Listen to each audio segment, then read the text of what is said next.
श्रीगुरुभ्यो नमः। हरिः ओम्। सहना भवतु सहनौ भुनक्तु सह वीर्यङ्करवावहै तेजस्विनावधीतमस्तु मा विद्विषावहै। ॐ शान्ति शान्ति शान्तिः। ॐ सहस्रशीर्षं देवं विश्वाक्षं विश्वशम्भुवम् विश्वन्नारायणं देवमक्षरं परमं पदम् विश्वतः परमान्नित्यं विश्वन्नारायणगं हरिम् विश्वमेवेदं पुरुषस्तद्विश्वमुपजीवति पतिं विश्वस्यात्मेश्वरगं शाश्वतगं शिवमच्युतम् नारायणं महाज्ञेयं विश्वात्मानं परायणम् नारायणपरो ज्योतिरात्मा नारायणः परः नारायणपरं ब्रह्म तत्त्वन्नारायणः परः नारायणपरो ध्याता ध्यानन्नारायणः परः यच्च किञ्चिज्जगत् सर्वं दृश्यते श्रूयतेऽपि वा अन्तर्बहिश्च तत्सर्वं व्याप्य नारायणस्थितः अनन्तमव्ययं कविगं समुद्रेऽन्तं विश्वशम्भुवम् पद्मकोशप्रतीकाशगं हृदयं चाप्यधोमुखम् अधो निष्ट्यावितस्त्यान्ते नाभ्यामुपरि तिष्ठति ज्वालमालाकुलं भाति विश्वस्यायतनं महत् सन्ततगं शिलाभिस्तुलं बत्याकोशसन्निभम् तस्यान्ते सुषिरगं सूक्ष्मं तस्मिन् सर्वं प्रतिष्ठितम् तस्य मध्ये महानग्निर्विश्वार्चिर्विश्वतो मुखः सोऽग्रभुग्बिभजन् तिष्ठन्नाहारमजरः कविः तिर्यगूर्ध्वमधः शायीरश्मयस्तस्य सन्तता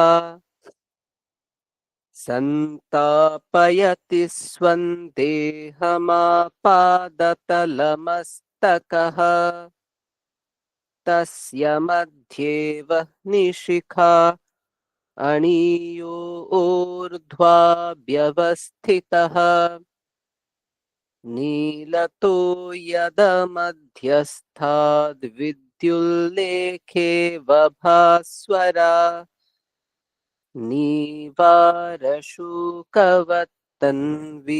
पीताभास्वत्यणुपमा तस्या आश्विखाया मध्ये परमात्मा व्यवस्थितः सब्रह्म स शिवः स हरिः सेन्द्रः सोऽक्षरः परमस्वराट् ऋतगं सत्यं परं ब्रह्म पुरुषं कृष्णपिङ्गलम् ऊर्ध्वरेतं विरूपाक्षं विश्वरूपाय वै नमो नमः। ॐ नारायणाय विद्महे वासुदेवाय धीमहि तन्नो विष्णुः प्रचोदयात्। ॐ शान्ति शान्ति शान्तिः। अथ श्रीमद्भगवद्गीता अथ चतुर्थोऽध्यायः। श्रीभगवानुवाच इमौ विवस्वते योगं प्रोक्तवानहमव्ययम्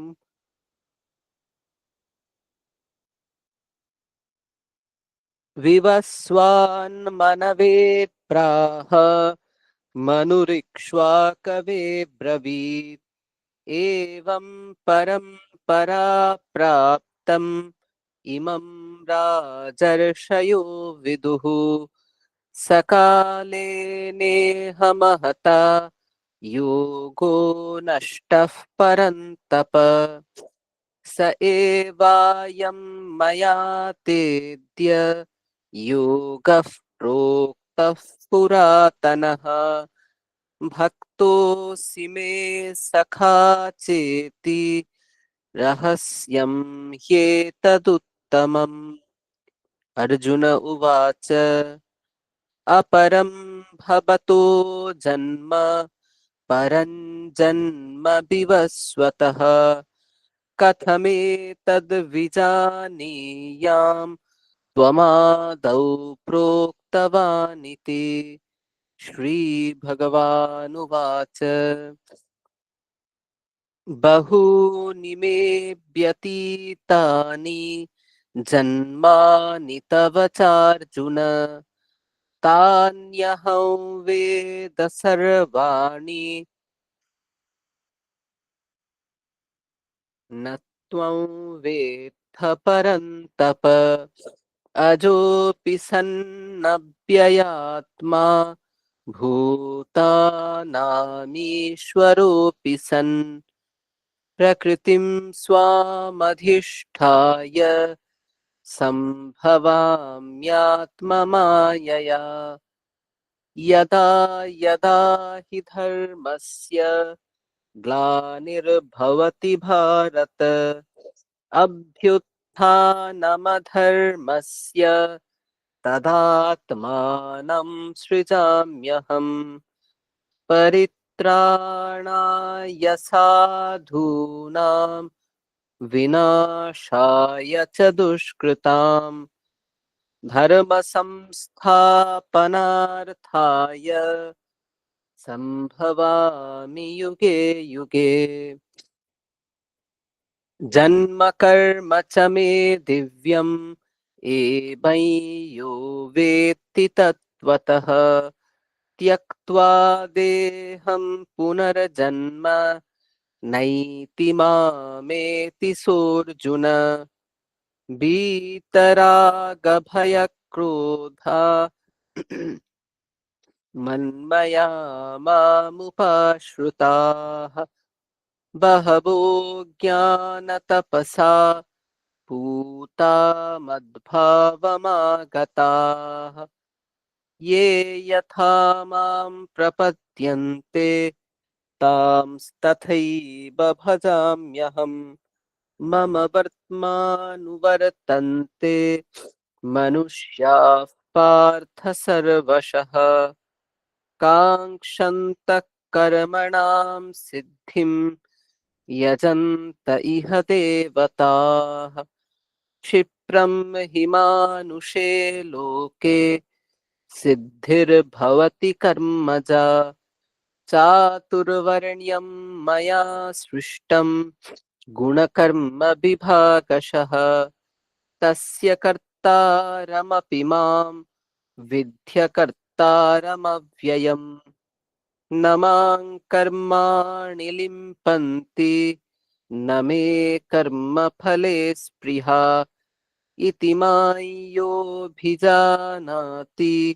कर्मभिर्न स बध्यते एवं ज्ञात्वा कृतं कर्म पूर्वैरपि मुमुक्षुभिः कुरु कर्मैव तस्मात् त्वं पूर्वैः पूर्वतरं कृतम्।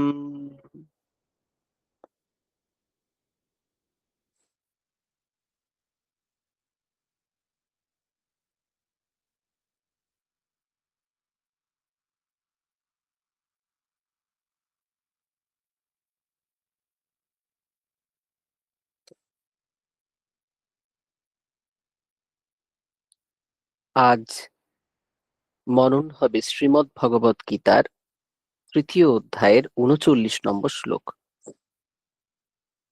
आवृतं ज्ञानमेतेन ज्ञानिनो नित्यवैरिणा कामरूपेण कौन्तेय दुष्पूरेणानलेन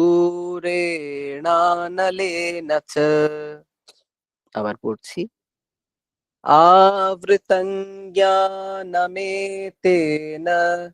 ज्ञानिनो नित्यवैरिणा कामरूपेण कौन्तेय দুষ্পূরেণানলেন চ।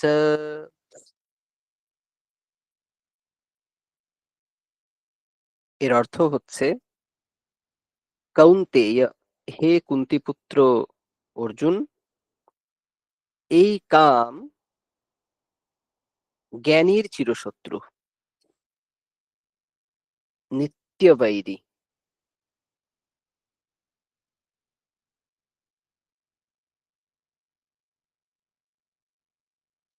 এবং এই কাম আগুনের মতো দুষ্পূরণীয়। এই কাম অর্থাৎ কামনার দ্বারা বিবেক বুদ্ধি বা জ্ঞান আবৃত থাকে। বলা হয়েছিল না যে এই কাম জ্ঞানকে আবৃত করে, বিবেক বুদ্ধিকে আবৃত করে। তো বলা হচ্ছে যে আবৃতম জ্ঞানম এতেনা, এই কামের দ্বারা জ্ঞানম আবৃতম, বিবেক বুদ্ধি আবৃত হয়ে আছে। এবং এই কাম কেমন? বলা হচ্ছে জ্ঞানিনো নিত্যবৈরিণা, এটি হচ্ছে জ্ঞানীর নিত্য শত্রু। তো কেন জ্ঞানীর নিত্য শত্রু এটি? তো শঙ্করাচার্য সুন্দর বলেছেন যে জ্ঞানিনো নিত্যবৈরী, এ জ্ঞানীর নিত্য শত্রু, না তো মূর্খস্য, মূর্খের শত্রু নয়। সহি কামম তৃষ্ণা কালে মিত্রমিব পশ্যন তৎকার্যে দুঃখে প্রাপ্তে জানাতি তৃষ্ণয়া অহম দুঃখিত্বম আপাদিতঃ না পূর্বমেব। বলা হচ্ছে যে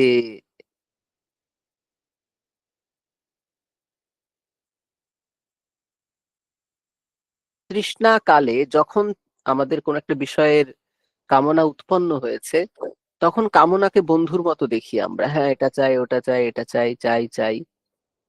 কিন্তু যখন ওই কামনার কারণে আমাদের দুঃখ হয়, তখন বোঝা যায় যে এই তৃষ্ণার কারণেই আমি দুঃখী হয়েছি।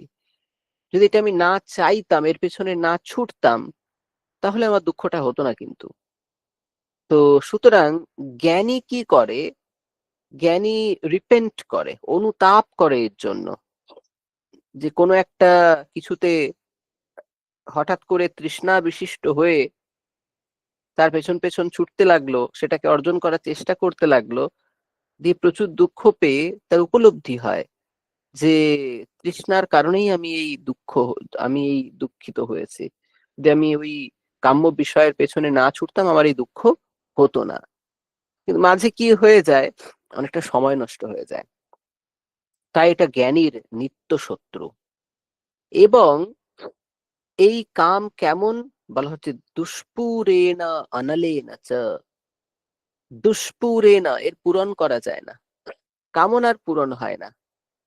একটা কামনা শেষ হয়, তার হাত ধরে আরেকটা কামনা উৎপন্ন হয়। কামনা কখনো সম্পূর্ণ নিশ্চিহ্ন হয়ে যায় না। যযাতির একটা গল্প আছে মহাভারতে।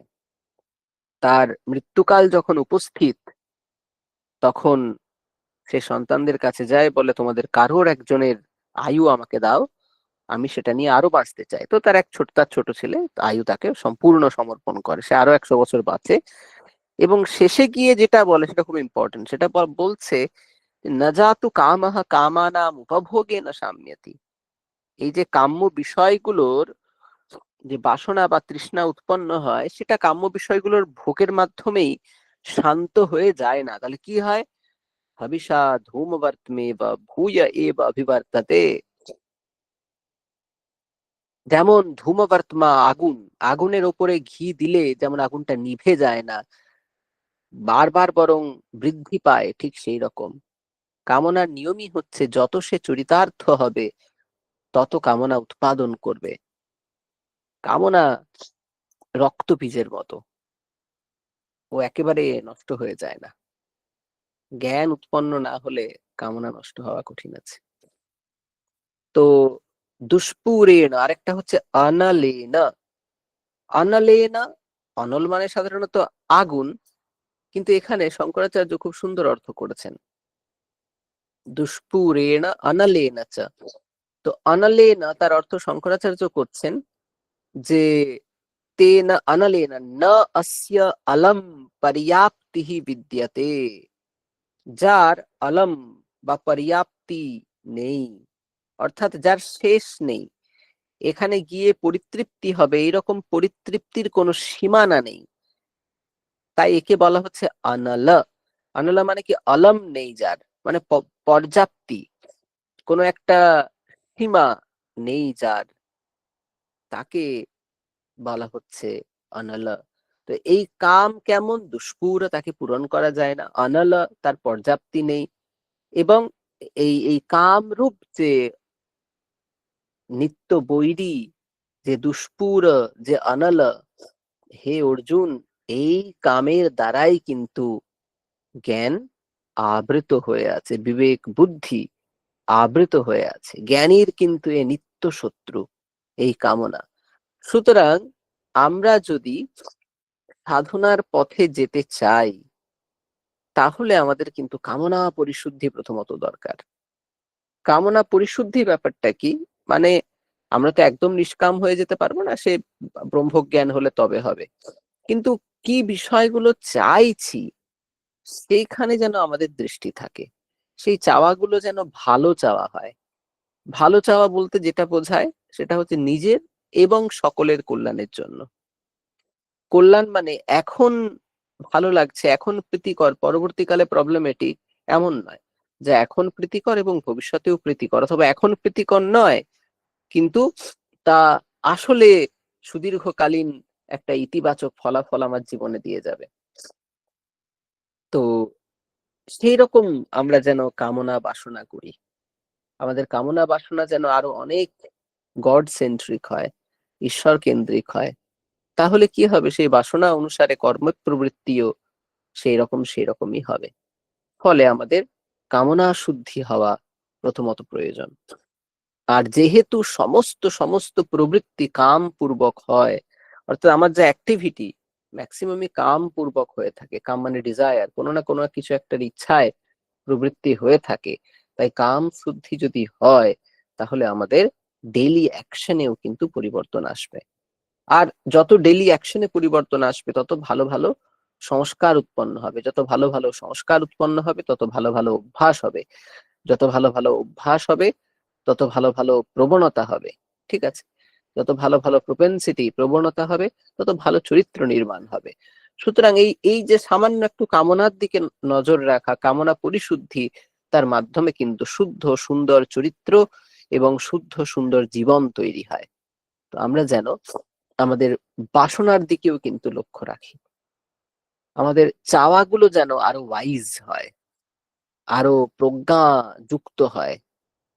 তার আগে পিছে যেন এটা আমি চাই বলেছি তাই চাই এরকম না হয়ে, এটা চাই, আমি জানি, আমি বিচার করে দেখেছি এটা চাই, তাই এটা চাই, এতে আমার প্রভূত কল্যাণ হবে, আমি বিচার করে দেখেছি তাই এটা চাই। চাওয়াগুলো আরো একটু লজিক নিয়ে আসুক, চাওয়াগুলো শুধুমাত্র আবেগের দ্বারা যেন চালিত না হয়।